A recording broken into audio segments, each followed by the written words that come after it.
Hi, today I'm doing a review of the middle grade novel Moo by Sharon Creech. This is a novel that looks a little thick, but it's actually told in verse, so there aren't many words on the pages, so it doesn't take very long to read, and it's pretty digestible and easy to read. The chapters are pretty short, so that's always nice. So I have read one book by Sharon Creech before. I have read her book Love That Dog, which was a bit shorter than this book.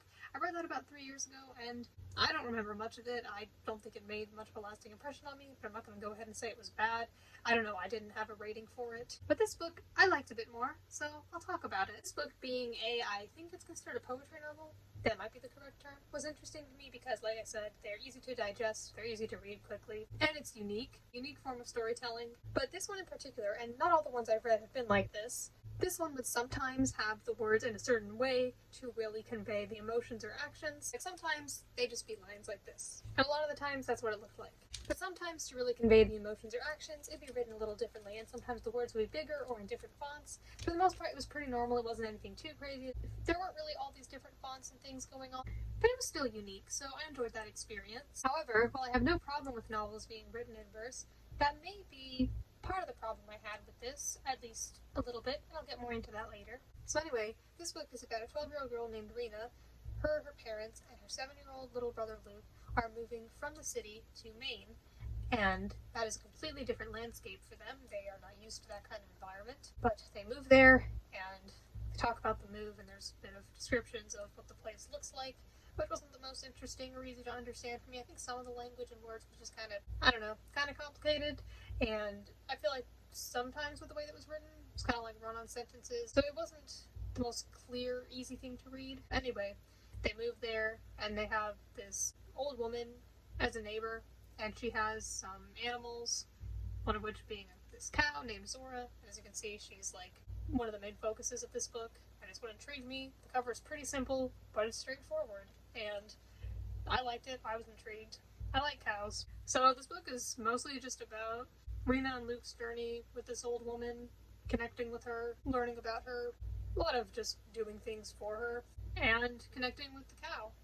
And there are these kids nearby who have a farm as well, so they're in there too. So yeah, I guess I wouldn't say that it doesn't have a plot whatsoever, but I wouldn't say there's really like a main goal in it. It's kind of just like whatever happens, pretty contemporary.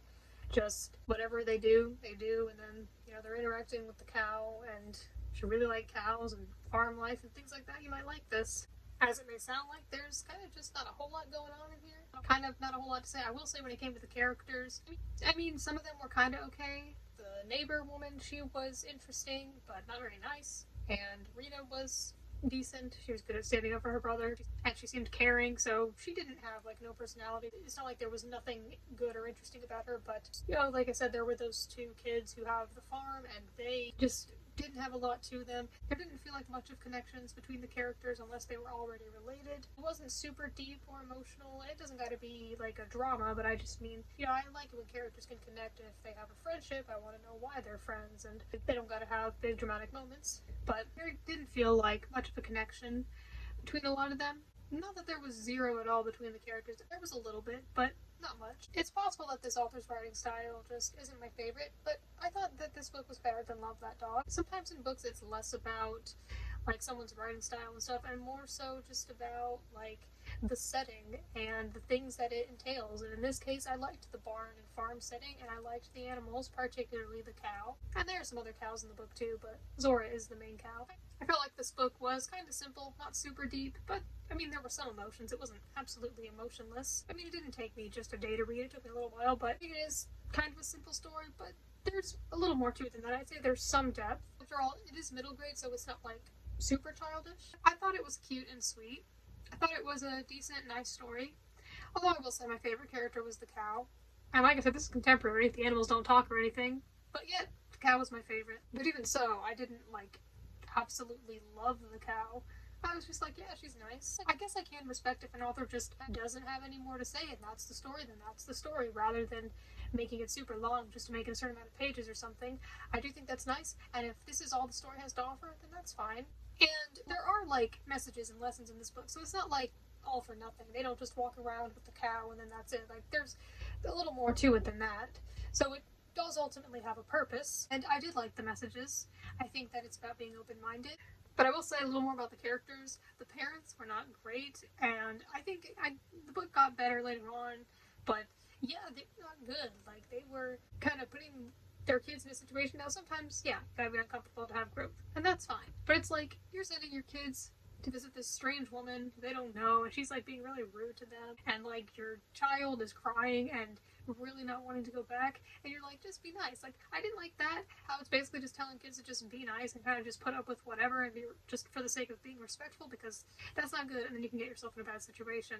In the context of the story and what ended up happening, yeah, it turned out fine and they learned a lesson, but I wouldn't recommend it for real life. I do think that it's a way to show that people can act differently around different people, and some people just know the right things to say and do to make them appear a certain way when they're not really that way. So yeah, the parents definitely had some questionable behavior. Like I said, it ended up working for the book, but I still wasn't too fond of it. I can understand, like, I feel like it could have been handled a little differently. They could have been telling them to be more open-minded, but forcing them into the situation and saying just be nice, I thought wasn't great. I don't think that a book can't necessarily be deep or good or meaningful just because it's in verse. I definitely don't think that, because I've definitely read some novels in verse that were really good. In fact, I've got a review of one coming up. Might be a little while, but I did read one recently. I think it may have been the first in verse novel that or is it verse novel? I don't know. I don't know the proper term. I guess we'll say poetry novel. I don't know if they're all called that. Anyway, I think it was the first one that I gave 5 stars to.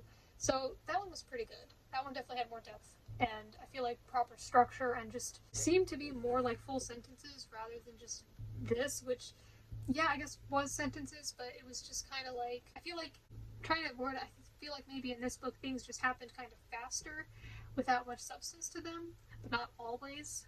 Anyway, if you have any recommendations for any novels in verse, even if they're like longer ones or more adult ones, please do tell me. I would like to read more of those. They are unique and interesting, and they don't gotta have the thing where they are written in a certain way differently than just lines on top of each other, because some are like that and some aren't. But if you have any recommendations, I definitely like to check more of them out, because I think that they are unique and kind of easy to get through. So I don't think the issue with this was that it was in verse. I think it was just how the verses were handled. But even so, it wasn't bad, and it did still read like a narrative story.